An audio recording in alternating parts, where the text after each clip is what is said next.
Hey guys, how are you? I hope you're all doing very well. This afternoon I'm going to be doing a review of a drama from the Ukraine. This is actually no dialogue at all. It's only in Ukrainian Sign Language. There are no subtitles, so you just have to watch what you're actually seeing.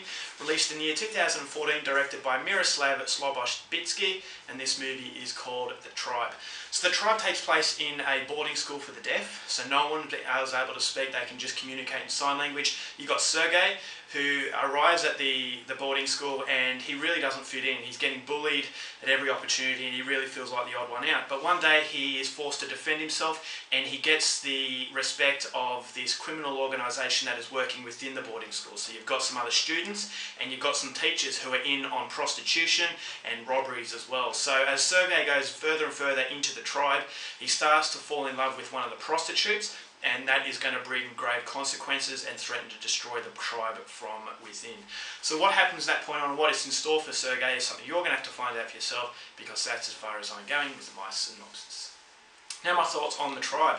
I definitely think Miroslav Slobodbitsky, he has made a movie that is incredibly unique, and it takes incredible skill to do what he has done. Basically the movie goes for 2 hours and there is not one line of dialogue. It's all in sign language, and you don't get any subtitles as well. So the whole movie is telling you a story based on the visuals. And I thought that the movie, it keeps your attention through the visuals, and for that to work it just takes an incredible amount of skill. Now the movie has incredible camera work. It is very just straight on panning shots and basically just very wide shots, and everything is happening within that scene. The camera's not moving and you're just seeing everything from basically a fly on the wall.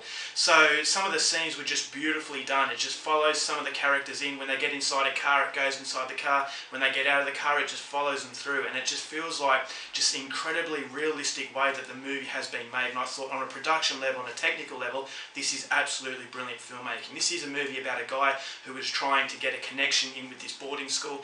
But as I said, because of the fact it doesn't have any dialogue, it is so difficult for a director to really tell a story and for you to really get to know what's going on. And so although you don't know the characters' names, you don't know the motivation, and you don't know what they're actually doing, you can sense what they're doing through the visuals and how they act and how these actors, their body language. It just speaks volumes, and you don't really need the dialogue. So initially you would think to yourself, 2 hours of absolutely no talking would be incredibly boring and you'd get completely lost.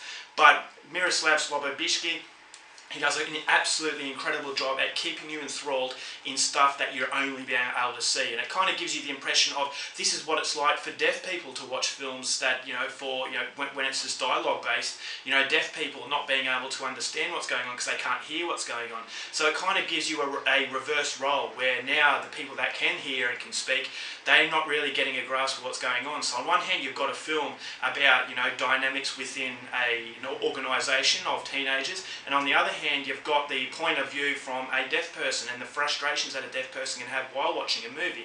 And not many people talk about that element of it, and I think that it was a very smart element. And a lot of people are going to get frustrated, but that signifies how deaf people feel in watching the everyday films, and that a lot of movies don't have subtitles, so they can't really tell what's going on. So that aspect is never talked about, but I thought that was a very intriguing aspect, and I actually think that it worked. It gave something that was completely different, and I'm sure a lot of people, majority of people, are going to hate this film. But if you go into it expecting something completely new, very European, from a country that is not so well known in filmmaking, I think you're going to get a lot from The Tribe. I thought the story is very, very explicit. It's a very dark and depressing story. There are some extremely graphic depictions of sex. A lot of people are exploited. These two girls in the film especially are forced to do prostitution, and it's all very dark and dirty. It's not arousing, and it's a movie that is really hitting the darker side of humanity. I thought the violence at the end of the film is incredibly brutal, so be very careful. I just thought it was a great way to finish the movie, and I really liked the character of Sergei. I thought Sergei was this guy who was being corrupted from this organisation. And the setting of the boarding school was fascinating because it had its own dynamics, and I thought that Miroslav Slobodbitsky, he does a great job at being able to tell a story through the visuals. So it's basically good old-fashioned storytelling. It's taking it back to the days of the silent film where you don't have that much dialogue. It's about what you see. And this movie is definitely a visual treat. I thought that, as I said, the camera angles work very well. It's a very bleak environment. Nothing about the movie is ever beautiful. It doesn't feel like a happy film. It just feels like a movie set in a very corrupted space, and this one guy trying to come to terms with falling in love with another girl, trying to get out of this corruption, but the corruption option always following them. So it does go for 2 hours. I will say that there are a few problems with the movie, but I will say that, as I said, the visuals, there is no score whatsoever, so the movie does depend on its storytelling once again. It doesn't have any cheap tricks where it's trying to cue the music when you should be feeling emotional or whatever. And so the emotion really pours out because it's never forcing it to you. It's actually letting you absorb everything that is going on, and I thought it translates through the screen very, very well. My problems with The Tribe and prevent it from being a masterpiece. Now, a lot of people will say this is an absolute masterpiece, one of the best films in a very, very long time, and I will say that it is a great film, but it's not a perfect film, because I thought that although the unique idea was very good of not having any dialogue, I still thought that some of the scenes were dragged on unnecessarily. I think that this is a much longer film than it had to be, because there were certain scenes that really got to the point and it didn't need to prolong itself, and it feels like you're just waiting for the next scene to happen.